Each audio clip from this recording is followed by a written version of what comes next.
Damn, I gotta. Oh, brother. Google that.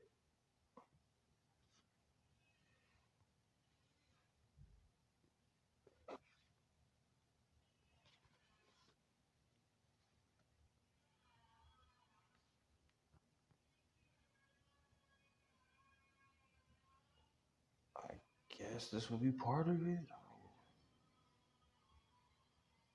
Yeah, I'm seeing it, but like, okay, I guess this is somewhere out in the Mediterranean, which that looks tough. That's a fire view right there, bro. Tell you what, I'd definitely be able to get my mind right. But what? It won't take me long because I'll be enjoying myself out there. Houses built off the. Come on now, that's tough though. No cap, no cap. That's tough. All right, where were we at? One day on the beach near Nice, and realized that I didn't want to make my killing in a bar. Yes, I was firmly convinced that we would clean up with the pink pantaloon. The time was right, our location was right, the name was right. We had good people on board and a chance to build a real franchise. But money alone was not the most important thing to me. Keywords. It seemed this came as something of a surprise. And even today, it must be hard for some of my critics and some of my supporters to swallow, but I realized that I could never be happy over the long term.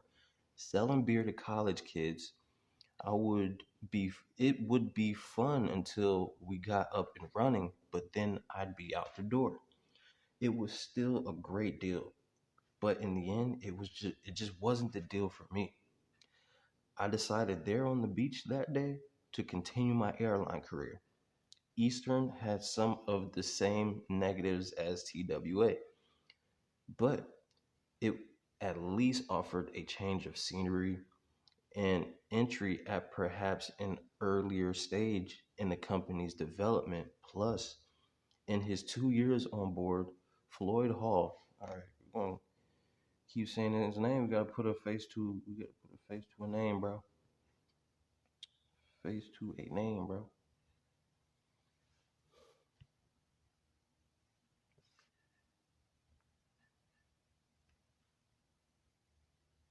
Okay, so it's either this black guy or this old white guy. I take it as this old white guy. Hold up. Kmart. CEO. Montclair. Wait, hold up. Let's be more specific.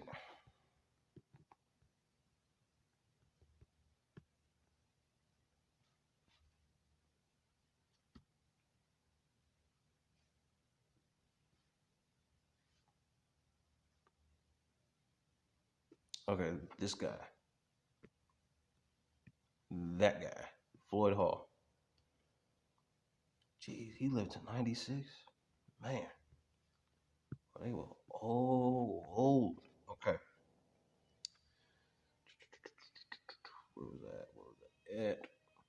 Floyd Hall was really starting to jazz up the company. Or at least that's how it appeared to me from the outside.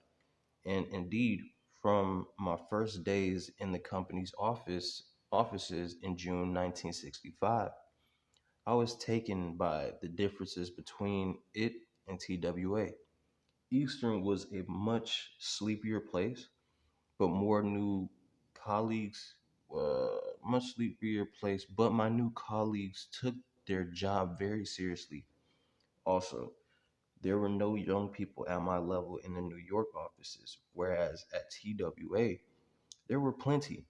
Eastern's 10 Rockefeller Plaza outposts mainly housed the executives and treasury division. Rockefeller Plaza outpost. You already know, man. We gotta. What does it look like?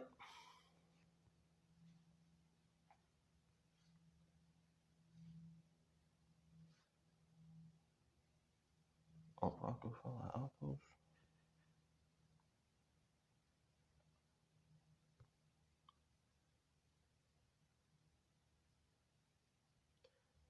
I'm guessing it was this building, something to do with this building that housed the executives and the treasury people. There was like 10 of them. Safe to say they was living good. Safe to say motherfuckers was living good, bro. So let's see. Where was I, folks? Where was okay? Mainly housed the executive and treasury divisions, but its operational base in Miami was the true spiritual home of the company. In New York, we were such a small, desperate group that there was no real feeling of community or common purpose.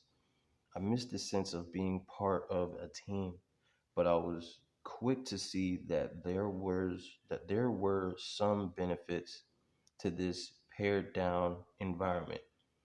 Across the board, Eastern had a much smaller staff than top heavy TWA, which meant that I quickly assumed a lot of responsibility and had greater access to senior management. Often, I would venture upstairs with, I'm not even gonna, let me hear what analyzes, okay. With analyzes of proposed leasing transactions of aircraft purchases for discussion with the company's officers, high ranking officers. Okay. Leasing transactions. Okay, well, we know what the lease is. Like TWA, Eastern was struggling through some financial difficulties when I arrived. The company had lost more than 55 million, 540 million or so in 2024 dollars. Bro, that is, bro, we're talking about insane amount of money. Over the previous 4 years, and Floyd Hall seemed to be spending money faster than he could borrow it. Hall was by now entrenched at Eastern's helm, looking to leave his mark everywhere. A former pilot with a carefully trimmed mustache and a, hold on, we gonna hear this out. Penchant. Strong habitual liking for something or tendency to do something. All right. And a penchant for hand tailored suits. Okay. So he would get money. We'll just say that. He had, yeah. With a handkerchief carefully folded in his breast pocket. And that's some classic shit, bro. We see that in the old movies, bro. Hall had inherited the daunting legacy of Captain Eddie Rickenbacker, who spearheaded the buyout of Eastern from General Motors in 1938. Whoa. Isn't General Motors a car company? An Eastern airline joint? Man, General Motors don't buy out the competition. In this case, Eastern did that. But and had guided the company for more than a quarter century. A quarter century. For those who don't know, for those who don't know, you get what I'm saying.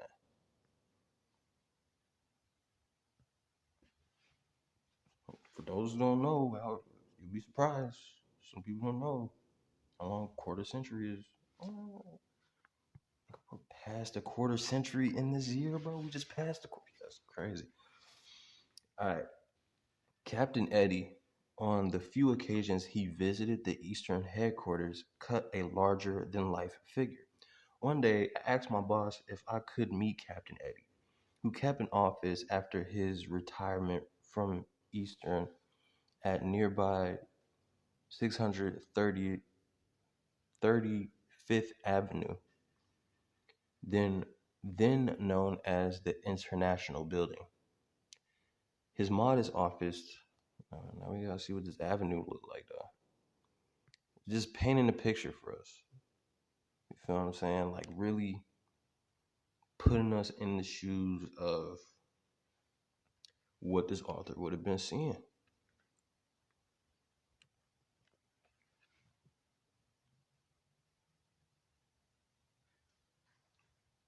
Yeah. Real quick, side note. This is one of the buildings in that shit. Old money.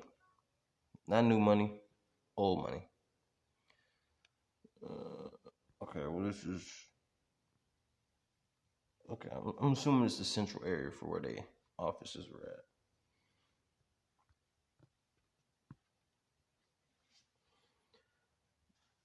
Then known as the International Building. His modest office, maintained by Eastern, looked down at the Rockefeller Center skating rink, across from which was Eastern's own office. And that skating rink out there?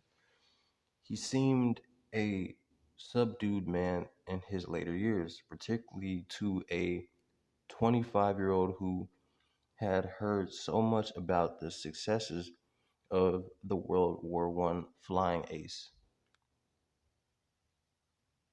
Okay, that might have been like a squad up there. Hall also inherited the lone innovation of Rickenbacker's successor, Malcolm McIntyre. Malcolm McIntyre, the air shuttle. This hourly commuter service between New York and Boston and New York and Washington featured no advance ticketing and guaranteed seating.